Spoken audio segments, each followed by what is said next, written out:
Welcome to Leaders and Learners. My name is Tanya McKenzie, and you can find me at the intersection of public relations and leadership. Join us as we talk to organizational leaders, elected officials, experts, authors, artists, and personalities, sharing their stories, talking about how they got to where they are and how they continue to learn and lead the way. So without further ado, let's get into it. What's up, everyone? Welcome to another edition of Leaders and Learners, where we all know that the best leaders are lifetime learners. Today, I'm going to help you learn about something that many of you may not have known about. You might have seen, let's say, Black college bands during Thanksgiving weekend every so often, especially folks from like California. They don't get to see it too often, but Black bands have an incredible impact on so many communities. And I'm going to bring to you someone today that has actually founded a youth community band that's something similar to that. And I'll actually show you some of the work that they're doing. So, without further ado, let's go ahead and bring on Mr. Antoine Miller. How you doing, sir? Uh-oh, here he comes. Hey, how you doing? Thank you for having me. Absolutely. Tell the people about you. And I want to hear about London Band Week and the band that you started and why you started it. Sure. So the band is called Sounds of Success Community Marching Band. The company is Sounds of Success Music Corporation. And the band was founded on February 5th of 2018. We just went on our 5th year reunion, speaking of this past Sunday. And the band was originated because I was a former music teacher within the public school system here in Palm Beach County. And, I became a dean. And when I became a dean, I kind of got bored teaching music. But one of my former students was like shot and killed in our city. So I remember going to the candlelight ceremony and I was asking, like, what is the main problem? Why is crime so high? And one of my former students made a very important factor. He said, when you go to school for 12 years and you're involved in activities like band and, football and different sports, and then when you graduate, not all the kids are going to go to college. So those kids that's left back here, you know what I mean? Like, those are the ones who are pretty much out here causing the crime. So I wanted to, I wanted to come up and create a community organization that would be positive and to give our people something positive to engage in. So that's actually how SOS came into existence, was because I just wanted to just give the community something just positive to uplift their spirits within our community. I love that. You solved a problem. You found a problem. You asked the tough question, what's the problem? How did we get here? And you implemented a solution. Why a band? I mean, there's so many different things you could have done for the youth in your community. Tell me why a band and how did you even get it started?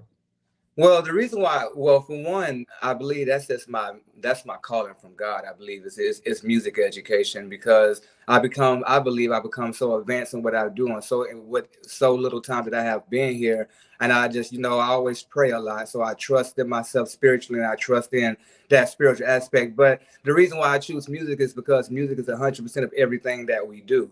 Music can also affect our emotions. If we're feeling down and depressed, and we listen to the right song, it could uplift us. We can be single and hear the perfect love song and feel like we're in love and don't be in love with anybody.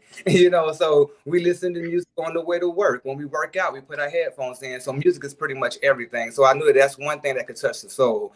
And, here in Palm Beach County, we have so many marching bands. So so many students came up in that marching band aspect on, somewhere, whether it was in a music class or whether they actually participated in an after school band.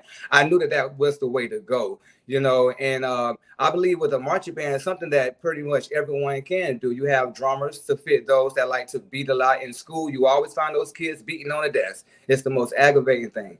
Then you also have those kids that's, very energetic, they could be dancers. You have those instrument players. So to me, it was just the perfect mix of creating something, that would that I knew people would like, for one, and by being a strong market within our community as well.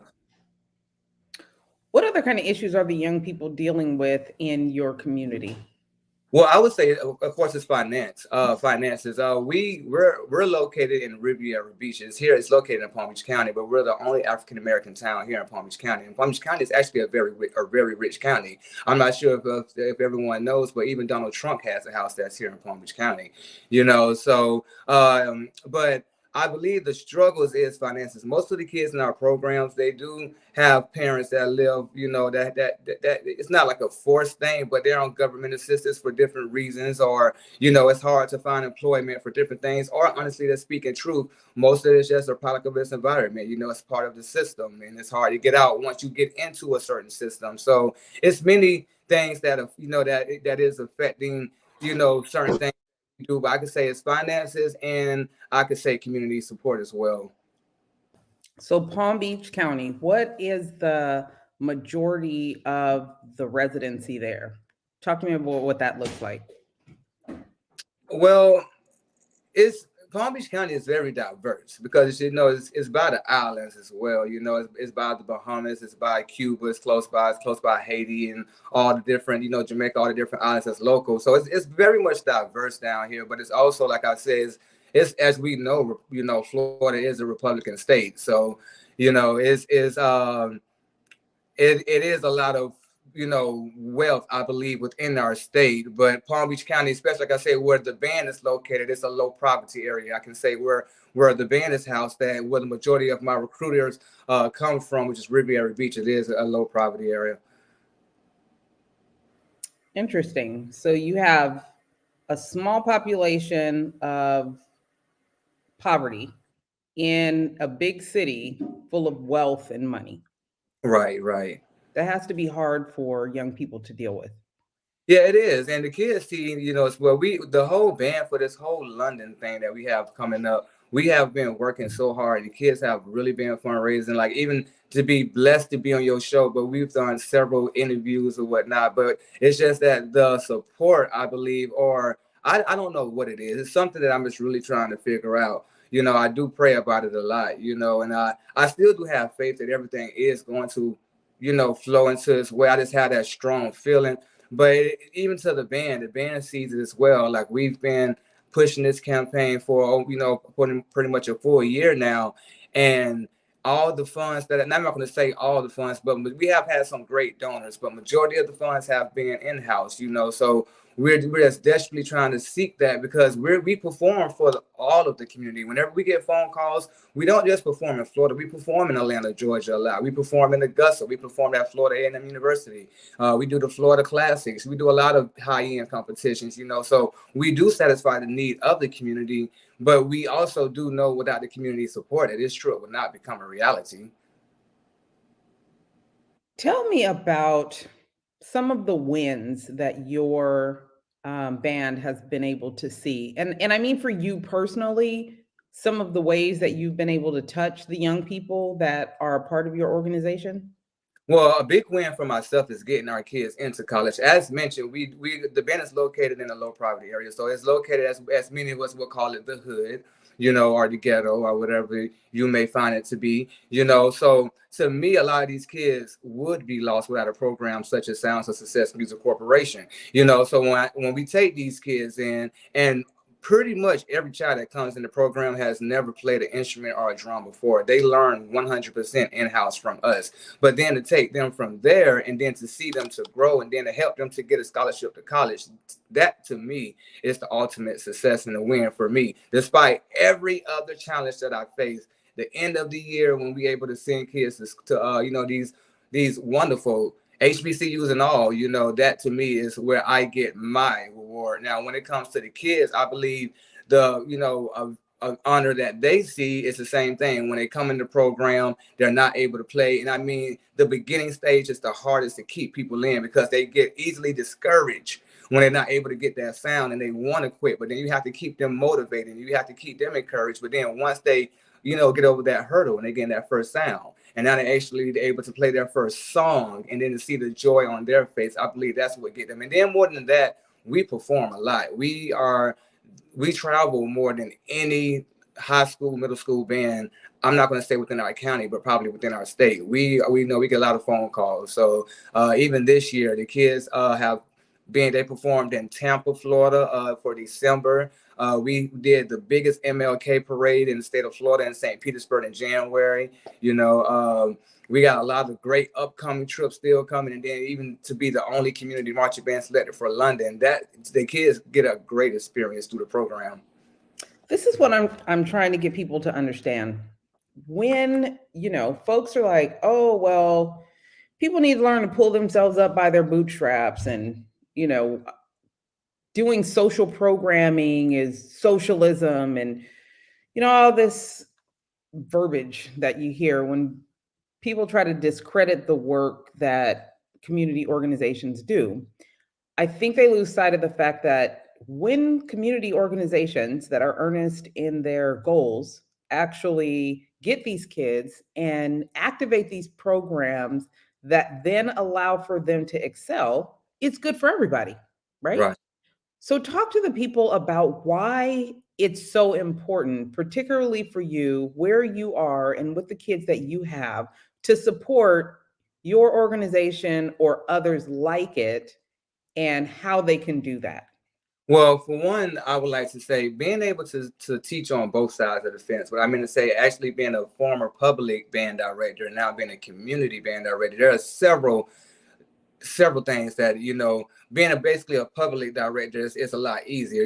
Being a community, having this nonprofit organization, for one, we do provide transportation to pick all our kids up. We do have buses to pick our kids up from school. When the kids do arrive to our program, we do have a homework help program that the kids are required to go to.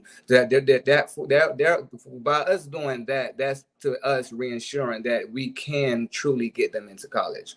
And then a lot of kids, if they happen to fall short that week, we put them on what's called a weekly progress report, where we're able to monitor their academics throughout the day. We can see if they arrived this class on time, if they completed their homework, if they completed their classwork. So we're able to trace them to see exactly how they're doing. But even besides that, if I was to travel as a public director, let's just say I want to take the band to Florida A&M. I was a former member of the March 100, so we do that homecoming pretty much every year. With the public, if not every parent is able to pay, we have what's called a kitty with the district, where you can pull inside that kitty and you can do trips like London, or you can do Florida A&M. But with the community, we're having the community program, it's much harder. As mentioned, we have to provide everything for our kids: transportation. We have computers for the homework help that we had to provide. The instruments we have to provide 100%. We actually also pay rent where we are, which is on a public school campus. So we have so many different things. And when kids are not able, or when parents are not able to pay for trips, as a nonprofit or a community event, I don't have that kitty that I once did with the district. So it's like, well, what is this funding comes from? And a lot of time, honestly speaking, it comes from myself and the staff members with SOS.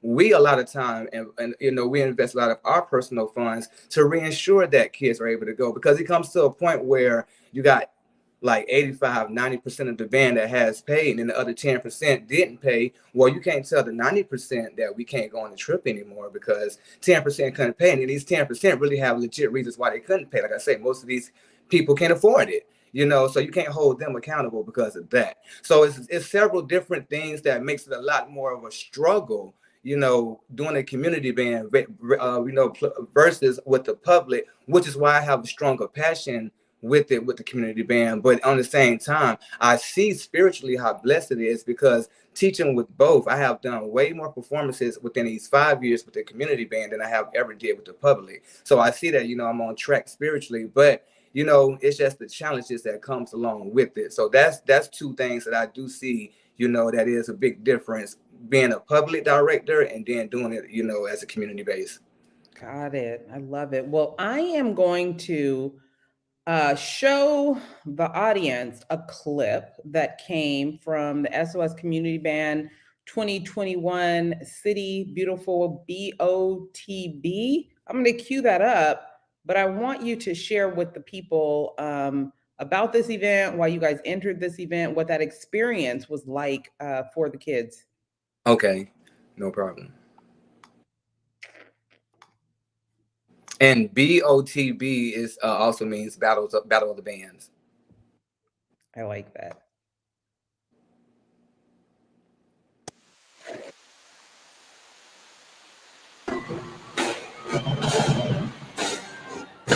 Let's go. Okay, that was one at the Florida Classic Battle Florida first place for the end of the season. Hold on one sec.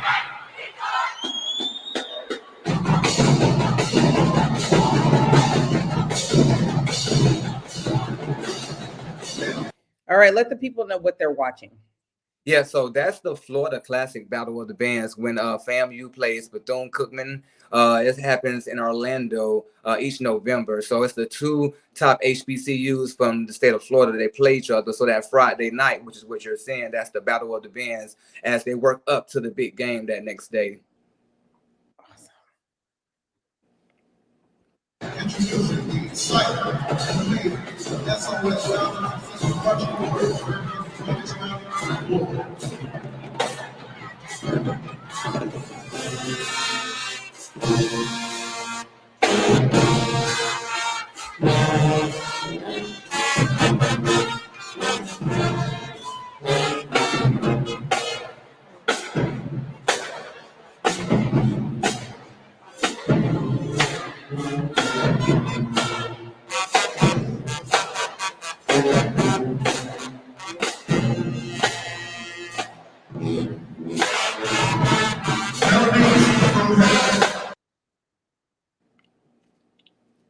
Awesome. So listen, some of those kids start with no musical experience? Yeah, pretty much all of them. And as you can see within the video, we start as young as 5 years old and we go up to 23. So we have a lot of young babies out there that's holding these instruments. It's the best thing possible. And we're actually bigger now than we were then. I believe that year we probably had a total of 50, between 45 to 55 people. But now we have a total of 85 people in the whole marching unit. So we have grown since then.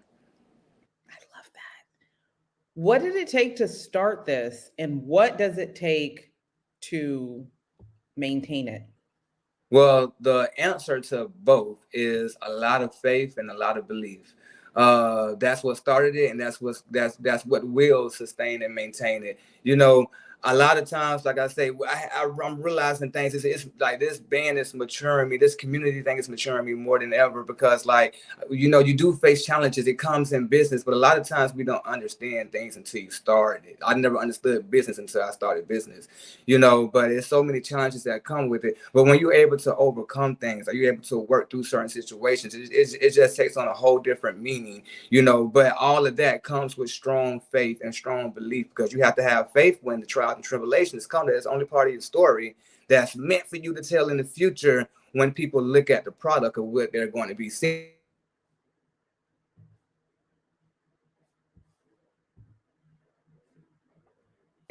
Uh-oh. You there? I'm sorry. Yeah, so basically it's strong faith and strong belief. That's what that would be my answer to both of them. Awesome.